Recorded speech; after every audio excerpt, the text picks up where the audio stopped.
Hello, everyone. Thank you all so much for taking the time to join us this afternoon or this morning, depending on where you're dialing in from.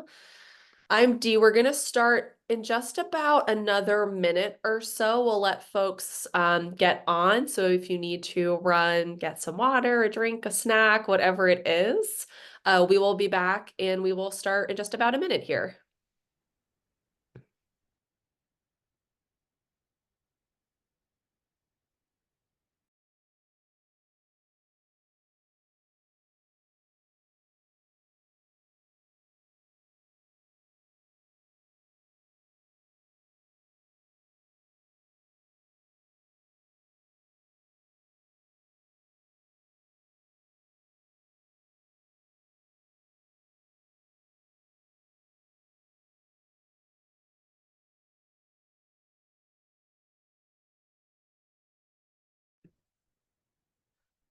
All right. Well, let's get rolling. Hello, everyone. Again, thank you so much for joining us. Happy Tuesday. Today, I'm so excited. We've got a great webinar for you all around breast cancer and clinical research. This is, of course, year-round, a super important topic, but let's acknowledge we are in October, right, as Breast Cancer Awareness Month. I've got my pink on. And for so many of us, right, we will be touched by a breast cancer experience. Most recently, estimates say that 1 in 8 women will have some sort of breast cancer experience across their lifetime. So really important topic for all of us, both personally, right, but also for our loved ones, and for our friends. We also We're really fortunate that we live in this time in 2024 where we are seeing a lot of innovation and really sort of an explosion in advances in new treatment options. So cancer research is becoming increasingly an important area. So today our goal is really to talk about clinical research, clinical trials. What do they actually mean? And what are some recent examples of folks who've opted into clinical trials that really have sort of changed how we treat breast cancer and also changed that individual's experience with the disease? So by way of introduction, I'm Deirdre Soleil. I go by Dee and I run the cancer care program here at Carrum Health. Before we really get going, I've got a few housekeeping items for all of you. Number one, we are recording this webinar, and the recording will be available for everyone who registered and follow up. So you will get an email with the link to this recording in case you want to share it to any friends or listen to us again in the coming days. Also, please use the Q&A box. You'll see that on your Zoom control panel. If you've got any questions for us, please feel free to submit those at any point along today. Also, you're going to see we have some polls for you. So at certain points along today, you'll see polls pop up that you can respond to. So please just take a moment to fill those out. And then lastly, for any personal health related questions or comments, please, contact your doctor, or you can always go on to Carrum Health, create a free account, log in, speak with one of our cancer care navigators. And towards the end of today, I'll show y'all and talk to you all about how to do that. Okay. So here is our goal for our time today. Again, towards the end, if you are right now asking yourself, hello, hey Dee, what the heck is Carrum Health? We're going to get that to the end. But we have a star speaker who is joining us from Texas. And even if you do not live in Texas, we are so glad you joined us because this information is going to be relevant and important for everyone to be more informed. So many thanks, Dr. Michelina Cairo.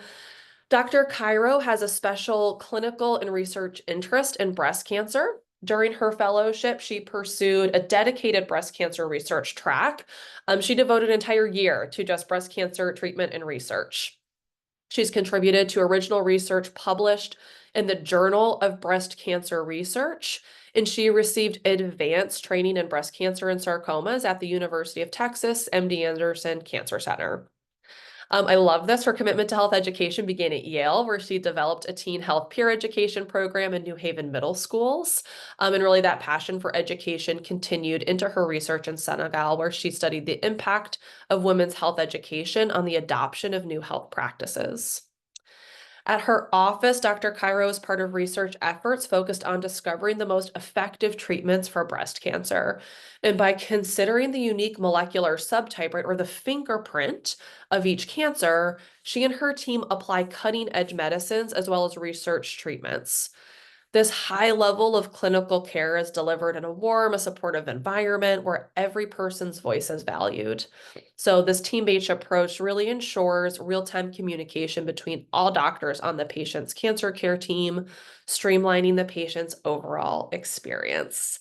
So, Dr. Cairo, on behalf of all of us, so pleased to have you today, really discussing breast cancer research, clinical trials, and what sort of all of us need to be more aware of as this field continues to evolve. Dee, thank you so much for that amazing introduction. I really, really appreciate you. And I'm so excited to have everybody with me today to talk about breast cancer research and clinical trials. This is a huge area of passion for me. So to have so many people out there who are interested in hearing more about it just makes me absolutely thrilled. So let's get to the first slide. So about Texas Oncology. So we are more than 530 physicians spread across 280 locations in Texas. We are a part of US Oncology, which is a nationwide network. So if you're not in Texas, you probably have a US Oncology location in your area.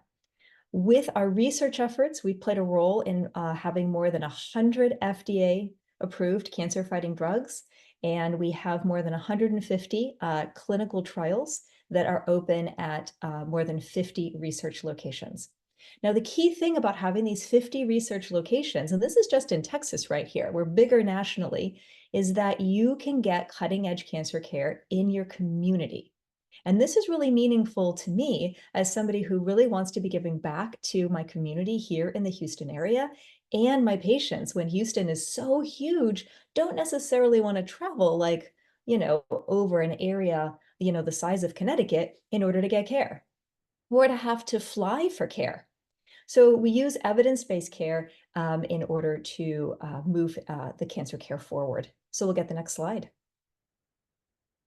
So we have, the thing is, we're going to get more than 2 million new cases of cancer uh, every year. And we're going to get 147,000 of those in Texas. And too many Texans are going to die of cancer. Just too many, whatever that number is. And we're third in the nation for most new cancer cases and third for expected cancer deaths. These are not statistics that we're proud of. So we'll get the next slide. So in addition to, treating cancer and giving medicines and doing surgeries and maybe radiation, there is more to it. There are studies that actually show that the kind of support services that you have available for patients actually help to improve survival. So looking at the diet and nutritional counseling, the educational programs and resources, survivorship programs, support groups, volunteer programs, social services, and in many areas, bilingual physicians and staff. These are the kinds of things that actually help to not only get patients on treatment, keep them on treatment, but they also improve survival independent of whatever treatment people choose. And so that's why we offer more than just medical services. Cancer touches every aspect of a patient's life. And we really believe that by providing support beyond the medical treatment, we are going to achieve better outcomes. And we've got data to support that. So we'll get to the next slide. Now, Sarah Cannon Research Institute, huge clinical trials network across the nation. We're over 1,300 research physicians. US Oncology Research got folded into SCRI, and we have expanded our footprint. We've expanded our clinical trials platforms. It is so exciting how we can do end-to-end research in your community. And now you can see beyond Texas, where we have research sites around the country. And so you don't have to fly to see an expert. There will be state-of-the-art clinical trials in your community. So the next slide. All right, so clinical trials, what do? They offer patients the opportunity to benefit from the most promising and advanced research studies. Texas Oncology is a leader in groundbreaking cancer research and clinical trials here in Texas, and SCRI and US Oncology are nationwide leaders. So there are some approved drugs that I've participated in the research that led to their approval. There's neratinib and Keytruda, which you've heard of and probably will hear of today. Kisqali, Verzenio, and Enhertu, Phesgo, Tukisa. There are 12 clinical trials at my site for every phase of disease. And so we're going to challenge some old assumptions about what it means to be on a clinical trial, because clinical trials can benefit all stages of disease, and they help to personalize medicine and identify new targets for treatments. And on to our next slide. So what are clinical trials about? They're about challenging old assumptions and finding new treatments. Sometimes clinical trials are about doing more to get better results. We'll see some of that today. But sometimes the most innovative trials are actually about doing less to get equally good results with fewer side effects. Totally a win-win. And in clinical trials, patients volunteer to be part of a research study. This is not something that happens by accident or without somebody's knowledge. It is definitely a volunteer kind of thing. And so how and why would somebody choose to be involved in a trial? So we'll get to the next slide. All So righty. Here, Dr. Cairo, we're going to we take got a a poll quick first. poll. We're going to test our audience, but y'all don't worry, you're not going to get graded on this. Okay, so please answer candidly and really what comes to mind. But Dr. Cairo just sort of spoke to this, right? And I think a lot of us have heard over the years, right? Trials really focus on specific types of cancer, specific stages of cancer. Would love to hear from you all. Is this statement true or false? People with any diagnosis or any stage of cancer, right? So early stage, late stage, you might hear stage 1, stage 2, stage 3, stage 4, could be eligible for a clinical trial. We're gonna leave it open just for a few more seconds. Most folks have participated. Appreciate you all. Awesome. Okay, I'm gonna close this out and let me share the results with y'all. So this should pop up on your screen. So Dr. Cairo, good news, a lot of folks were listening. This statement is true. 82% of folks said, yes, this is true. People with any diagnosis or any stage of cancer could be eligible for a clinical trial. Okay, so with that, let's have you expound on that a little bit more. Right. So when I have people in clinic, they sometimes think that clinical trials are only for end stage patients with no other treatment options. And sometimes people get really alarmed when I offer them a clinical trial because they're like, do you mean my cancer is not curable? Like, do you mean that there's no other hope for me? Do you mean that there's like nothing else you can do? And no, no, no, no, no, absolutely not. Let's turn that assumption around and let's hear about 3 women who chose clinical trials as part of their treatment plan at Texas Oncology in my clinic, and also why they made that choice. So we'll begin with case number 1. So this is the 2018 breakthrough case. Let's go to the next slide, and we'll start with the background. So let's think back to 2018. I know it doesn't seem that long ago, but a lot's happened since then. Standard care chemotherapy treatments for breast cancer, for this particular kind of breast cancer, really hadn't changed since 1994 with the introduction of a chemotherapy called Taxol. So my patient is 78 years old. She knows her breast cancer is triple negative, which is the most aggressive kind. She's read about it on the internet. She knows that she's worried. She wants better odds of survival than what she's seen on the internet, than the standard chemotherapy treatments can provide. And she's also seen that patients with something called a complete pathological response showed much better survival rates. And she's like, well, how do I get me some of that? So let's go to the next slide and talk about pathologic complete response. Okay, so what this means is this means a complete response. This is when all the cancer has been killed by the chemo given before surgery. And so on this graph over here, you can see that survival without breast cancer is up at the top. And if 1.0 is 100% of patients surviving breast cancer. Now, I want all of my patients to be on the 100% line. Like that's what I'm aiming for. I want to get as high up there as possible. Now, there's another line here, the red line. If you don't get a complete response from the chemotherapy before surgery, Then you're on the non-pathologic complete response line. That number is like 70%. And that's just kind of not as good. So what we want to know is, can new medicines added to standard chemo improve complete response and therefore improve survival? So let's go to the next slide and talk about our patient again. So our question is, how would it increase the number of patients achieving pathologic complete response? But our patient has some thoughts about this. She's a bit older in her own estimation. Would a clinical trial be dangerous for her? Now, she was in excellent health, excellent physical condition, living independently. And studies actually show we tend to underestimate how well older patients can tolerate cancer treatment.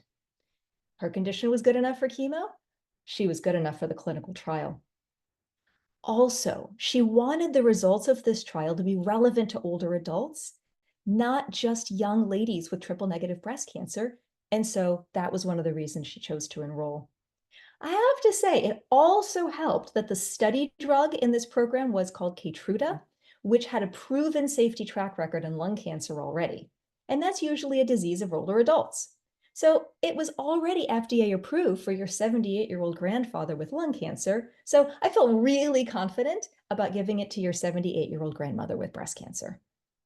And so who would want to participate? The lady who wants something more, and the lady who thinks this trial is appealing because she gets the chance for more because it's standard of care plus. So let's get to what really made this trial innovative. The next slide. And Dr. We have a poll. I love polls. I have a poll because, right, as you've just been talking about the some of the positive reasons folks might go on to a trial, right, and be interested and open and exploring and being in a research study.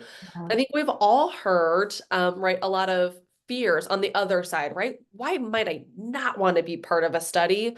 And something I know I've heard a lot of is really sort of this belief that in a clinical trial, some people are only going to receive a placebo, right? So Right. a placebo meaning not medical care. And so Mhm. let's launch this again, y'all. This is not a not a test. So we will if I can figure this out, a poll result. Oh, I'm apparently still sharing other poll results. Okay. I'm gonna pull up this question or response for you to sort of honestly answer, true or false. In a clinical trial, some people only receive a placebo. Do you believe that is true or is that false?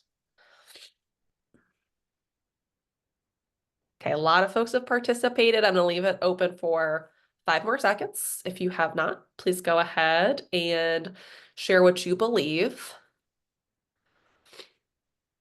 All right, ending this, sharing the results.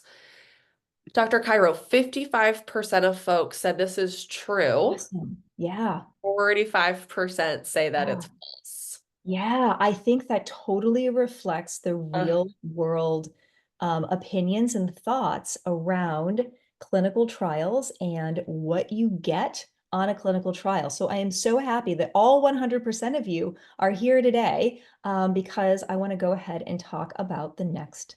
So I want to go forward 2 slides. Yeah, and then we'll flip back.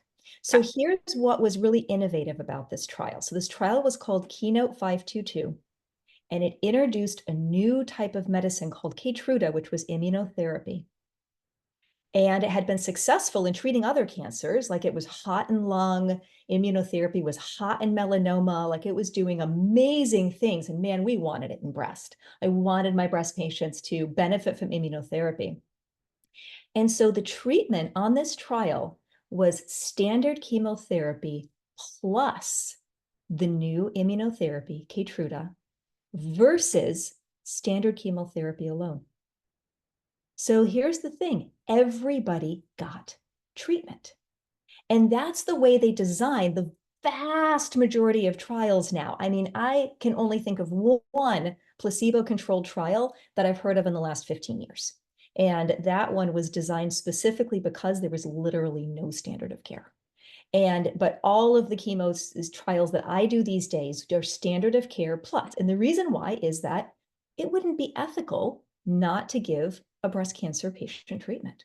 And I mean, we all feel ourselves to be ethical people, but we also have review boards who review the clinical trials before we initiate them at our sites. And then when we're running the clinical trials, we have monitoring committees, independent monitoring committees that monitor the data and monitor the trials to make sure that everybody's being treated ethically. So most trials are going to compare the standard medicines to the standard medicines plus something new. And so it's pretty exciting to be able to talk about this. So let's talk about the something new. We'll go flip back one slide and we're going to talk a little more about immunotherapy. So what is this immunotherapy? So what immunotherapy does that's super exciting is that it harnesses the power of the immune system to work with chemotherapy to eliminate more cancer cells than the chemo alone. And immunotherapy, for example, Keytruda, which is what we used in this study, had been making waves in the lung cancer where it was improving survival. And we wanted to know, could Keytruda work in breast cancer? But wait, come on, everybody knows that chemo damages the immune system, right? It's more complicated than that. So what happens is that cancer puts blinkers on the immune system cells, like blinkers on a horse. And so you put the blinkers on the horse so that the horse doesn't get distracted by all the stuff that's happening in its environment. And the cancer cells, well, they're going to put blinkers on the immune system cells that the immune system cells can't see all the cancer cells in their environment, right? And so it's like, hey, nothing to see here. Can't see the cancer over there. Can't see the cancer over there. Like practically blinded to it. And so what the immunotherapy does is it unblinkers the immune system. And suddenly the immune system's like, oh, whoa, there's cancer. Oh, there's cancer over there too. Whoa, let me get all my friends involved. Let me get my T cells involved. Let me get my NK cells involved. Like, let's get all the cells involved. And let's now go after these cancer cells. Now, how chemotherapy works with immunotherapy is that the chemotherapy breaks down the cancer cells into all of its parts. So now the immunotherapy is like, oh, I can recognize you from the back, and I can recognize you from the front, and I know what you look like from the side, and I know what you look like if you're standing on your head, and if you dye your hair. Like, you are not going to fool me, cancer. I got this. And so that's how the immunotherapy and the chemo work together. The question was it going to work in breast cancer? So let's go ahead and forward 2 slides to get our results for this patient. So over 1,100 patients participated in the trial. My patient, my 78-year-old lady, got a complete response. And so at surgery, all the cancer was gone, and we literally did a happy dance together. And her chance of survivorship improved. She was on the 94% blue line. I mean, guys, that's close. That's close to 100%. Like, we're getting there. We're getting somewhere with this cancer treatment business. So the trial demonstrated that adding immunotherapy, in this case Keytruda, could help more patients eliminate cancer pre-surgery and improve survival rates. And this combination became the standard of care. And we call it Keynote 522. And without this patient and the 1,173 other patients on the clinical trial, we would not have introduced immunotherapy as soon, and we would not have saved as many lives between 2018 and 2024. So I'm always eternally grateful to the patients who entrust us with their care. So then let's fast forward to the next case, which builds on our previous case. Dr. Cairo, as there's a good question that came in that I'd love Yes, to toss to you right now. please. And it really is sort of about how in a clinical trial, I think really the root of the question is like sort of how are folks sent to either the control, right, getting standard of care, right, so still receiving care versus, right, our experimental group. So the question is really how do you increase your odds to receive the plus, right, the adjunct therapy in a clinical trial? So many clinical trials are actually designed to increase your chances of being in the plus group. And so most clinical trials are going to be 2-to-1 randomized. So randomized means that I don't get to choose which arm of the trial my patient's in, and my patient also doesn't get to choose which arm of the trial they're in. Now, more and more often, we know which arm of the trial they're in. It's not blinded anymore, which is nice because I feel like we need to know, and I feel like we don't really introduce, that much bias unintentionally if we know which arm somebody's in. So now the randomization is usually 2 to 1. So for every 2 patients who get the plus arm, 1 patient has the standard of care arm. And for that standard of patient who was hoping to be on the plus side, I mean, there might be like a moment or two of disappointment, but in the end, she is getting exactly the treatment that she would have gotten if she wasn't on trial. So if she chose not to participate, she's choosing the standard of care arm. And so that's a positive choice that she can make, but she doesn't have to feel like she's lost anything. Okay, so case study number 2. So this now, we're going to fast forward one more slide. So we just focus on the background here. So the experimental regimen from case number 1, Keynote 522, becomes the standard of care. And by late 2023, we are giving Keytruda plus chemo to everybody with triple negative breast cancer that's high enough stage. So now I've got a young lady. I've got a 40-year-old female. She's got triple negative breast cancer. She gets the standard of care plus, well, now the standard of care regimen before surgery. Now, we knew that there was about a 65% chance that she was going to get a complete response and that all of the cancer was going to go away with the Keynote 522 regimen. But in her case, she was not in the 65%. She had residual disease in her operative specimen at surgery. Now, the surgery removed all the cancer, but when they took it out and they sliced it up in the pathology department and they looked at it slide by slide by slide, they were like, oh man, there were some cancer cells that still used to be alive in this tumor. The chemotherapy didn't kill it all. So let's go to the next slide and remind ourselves what that means for her. Now, because she did not get a complete response, she is on the red line of survival.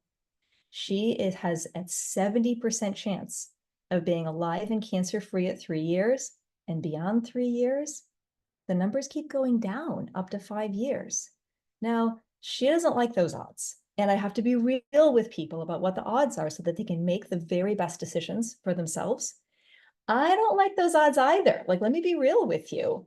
And so this is kind of not a good sign. And she wants to know, is there something more? How could we improve her survival? Okay, we've got an idea for this. Let's move on to the challenge and the decision. So the challenge is she's got residual disease. She wants better survival odds.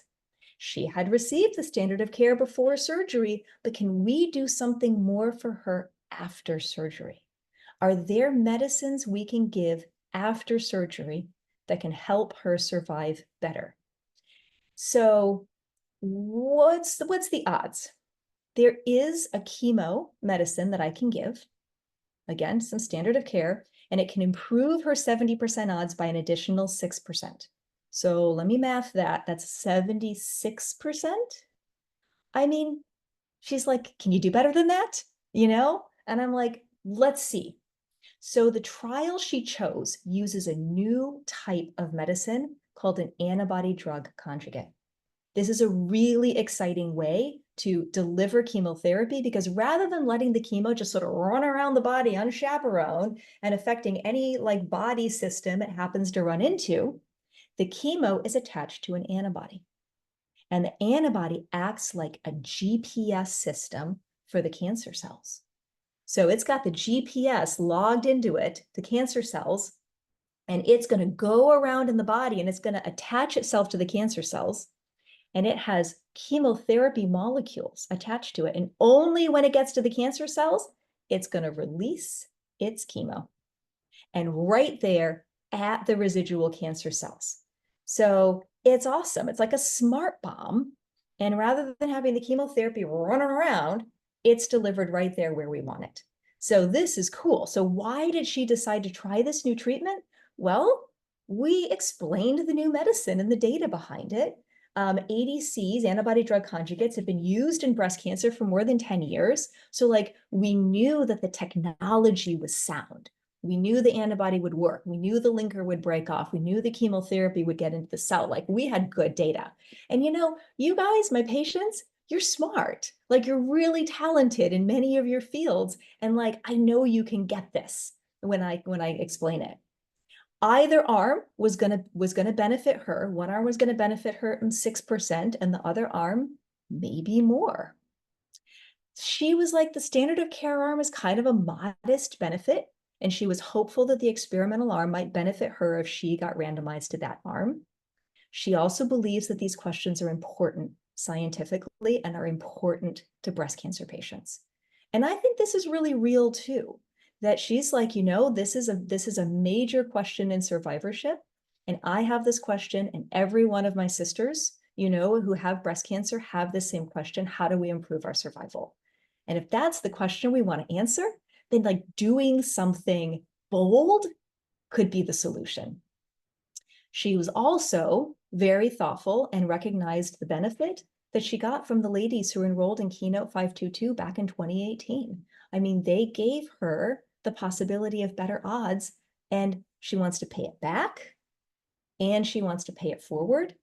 And so she chooses to go on the Tropion-03 clinical trial. And so let's see about her results. So she finished up therapy like just this May. Side effects were really mild, exactly what we expected out of this medicine. It was so much better than her chemo. Those are her quotes, by the way, so much better than chemo. Mild side effects resolved within a month after treatment, and she continued working the whole time, which was really important because one of the things we don't talk about enough when we're counseling people about all of the side effects or toxicities of medicines, we don't often talk about the financial toxicity. And this is really important to me because I want to tell people like, yes, I think you're going to be able to keep working, or, for these 8 weeks, it's going to get a little rough. How are we going to plan for this? So she continues to be monitored by me and by the study team. And I think that also made her feel really comfortable and confident that we were covering all the bases all the time. And she had a study nurse who was helping her out.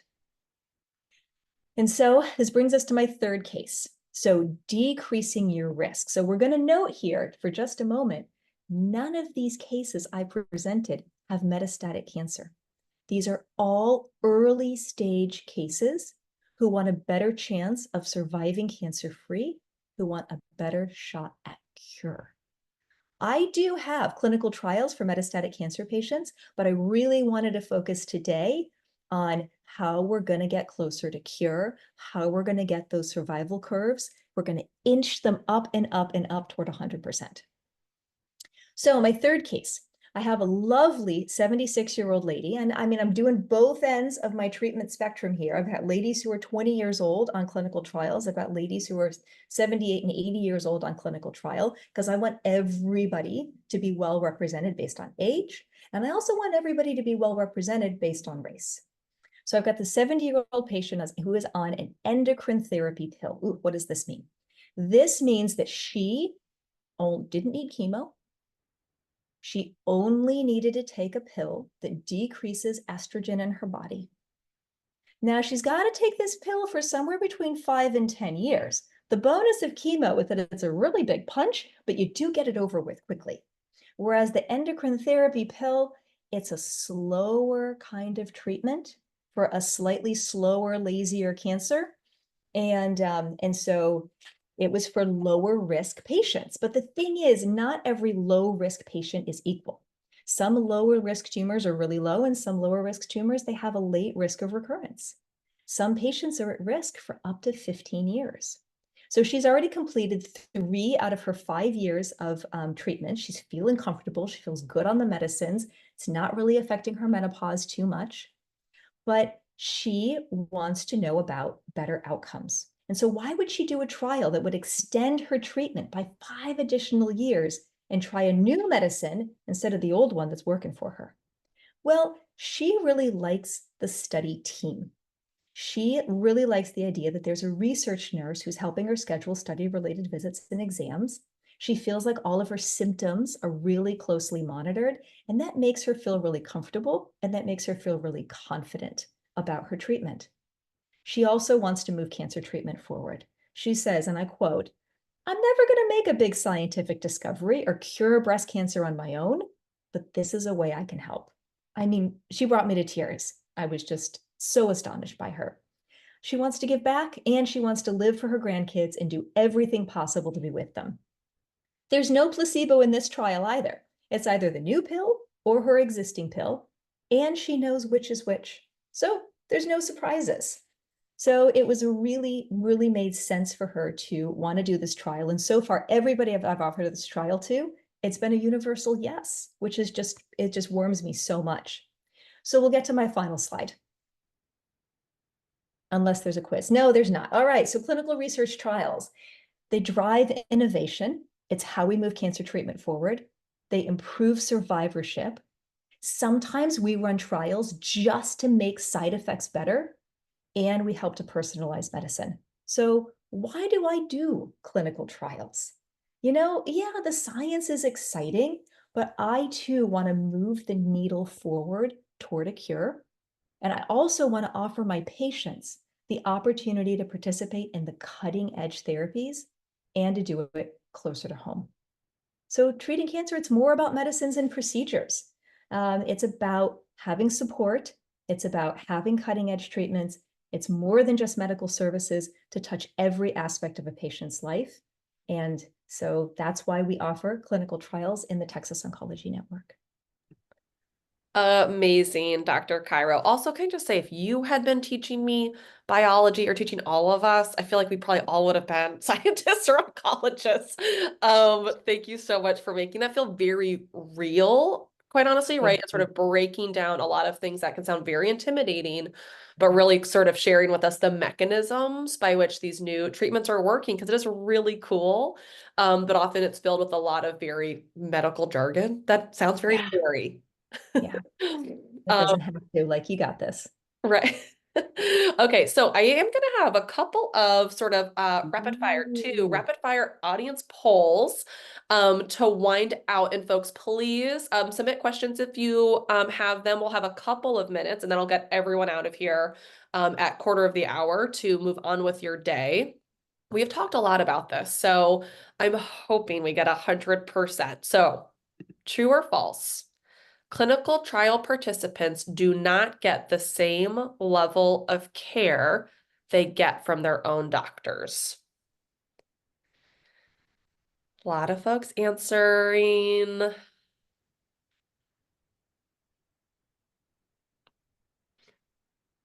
lot of folks answering. Okay, I'm going to close this down. So if you haven't, please do so. All right, and poll, going to share results. 84% false. Hooray. And those of you who said true, you probably said true because you're like, no, it sounds like a higher level of Level care. of care. I was going to say, That's I what I'm didn't word that that's what I'm going great. to tell myself. My story, and I'm sticking to it. That's, I know, I didn't word that perfectly, so thanks, y'all. But yes. And then the last one, and this actually is really, this is a relevant one. So I'm gonna, we just got a question in, and so I'm gonna open up this poll, and then Dr. Cairo, I'm gonna ask you this question that is related. So this is really about sort of eligibility, right? This is every person who wants to take part in a clinical trial is able to do so, right? True or false? And Dr. Cairo, sort of the related question that came in is there a website that lists all the trials? How can we sign up for trials? Yes. So Mm. as you're all answering, clinical trials nationwide are on a website. It's literally the National Clinical Trials website. And you could, if you had a specific question about your specific situation, you can put in your criteria, your age, your type of cancer, the stage that it's at. Sometimes there are specific features or markers that are part of your cancer that you'd probably have learned about from your doctor, and they might ask about those to narrow down the eligibility. And then from those national trials, you can also filter by your location and by distance from your location. You're like, oh, I'm willing to go up to 20 miles for this trial, or oh man, let's stick to 10. Like, let's get real here. Like, is there somebody who's like in my neighborhood? And so the National Clinical Trials website is very helpful nationally. Now, in Texas, Texas Oncology also hosts its own clinical trials website where you can do a very similar thing. And then at Texas Oncology, every site near you is going to have its own site, and often that we're participating in clinical trials is listed. And you could always reach out to the site. I have research nurses who are sitting, in my office, and we also have central research nurses who would love to evaluate people for their interest. So, Dee, what did everybody say about this before I speak to this point? Yes, so it is 73% false, Okay. 27% true. So there are eligibility criteria. Sounds like you've got a lot of experienced people who've logged into here. There are eligibility criteria. So everybody who's interested in a trial should be able to be evaluated. Like if you express interest, I will 100% evaluate you. If you are 106 years old, my oldest patient, or if you are, of age, 18 years old, I'll evaluate you. Now, not every trial might be right for you.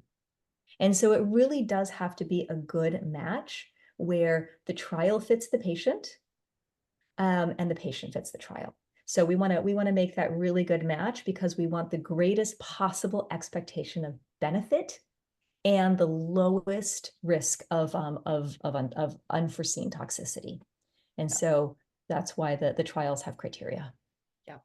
Awesome. Thank you so much for providing your expertise and knowledge and again just breaking this what can be a very scary, intimidating topic down for us. Thanks, Dee. As we wrap, just a really couple quick plugs on Carum Health. So for my folks who have joined, you'll have access to us, to Carum Health. We're a special medical benefit that's sponsored by your employer. Our goal is to make it easier and less expensive. Dr. Cairo mentioned financial toxicity. It's a huge area of focus for us.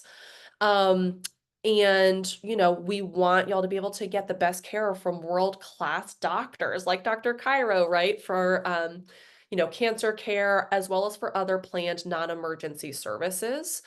These folks, these providers, surgeons, oncologists are called our centers of excellence or COEs. So just want to do a really quick plug as well. If y'all have questions, please do not hesitate to reach out to us. We also have this website. It is our cancer care website. And it is available for you. You can log on. I'm going to do something that is really bold, and we are going to try to share this live. So everyone wish me luck as we try to share this website live. Hopefully y'all can see it in my browser, where here you can sort of see an overview of Carum. We'll highlight some videos. Do not mind the videos of me that are on here. Please, you'll hear from some other folks who've been through the program and gave us the opportunity to share their stories. And really the page I love, love, love is this cancer support page where you can find information based on what you're looking for, right? Is it screening, risk, prevention? Do you want a second opinion? Do you have concerns about financial burden? You can click in, find a bunch of resources. Always, you can see our phone number here, and see a lot of different tools, assessments, educational videos for all of you to access. So please, if nothing else, take a second. Again, we'll send out this link and follow up. Just take a second if you have and just be able to explore that. Know what you have access to and this benefit that your employer really wants y'all to be able to access. Okay, with that, I think we are done with our plugging of Carum. So I will um, just let y'all know again. When should you reach out to us? I feel like that's a question I get a whole lot. Truly, if you just want to know, right, is my treatment plan right? I just got a diagnosis, right? I don't even know what to do next. I had a cancer. I think it might be coming back. How do I help manage that? I don't know what to expect during cancer treatment, or right, do you have resources for me and for my family to help us across this journey? Please, please feel free to reach out to us.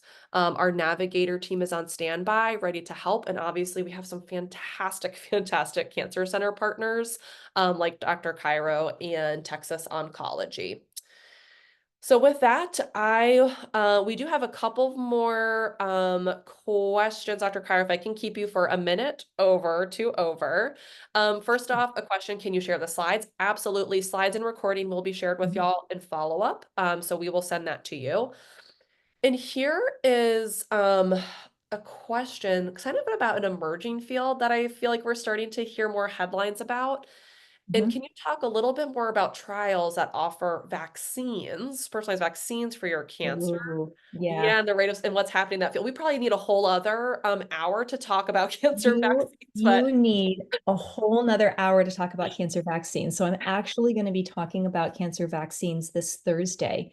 Well, it's not a public talk, but the U.S. Oncology Research Network is getting together all of its site primary investigators and all of its research nurses and research staff, and we're having a big get together at headquarters. And there's going to be an educational component to this, and there's going to be team building and problem solving and sharing of best practices and all of the really cool stuff that moves any organization forward. And one of the things that I'm going to be doing, one of the breast cancer presentations, and I am going to be talking about cancer vaccines. So cancer vaccines are such a cool idea from a scientific standpoint, that if you have, some kind of epitope that is routinely seen on cancer cells that manage to survive. So cancer vaccine is not necessarily a pure prevention mechanism yet, because you really don't know who's going to get it. Whereas with a vaccine for, say, measles, you're like, oh, if you get exposed to measles, you're getting the measles. So like it has almost 100% conversion rate.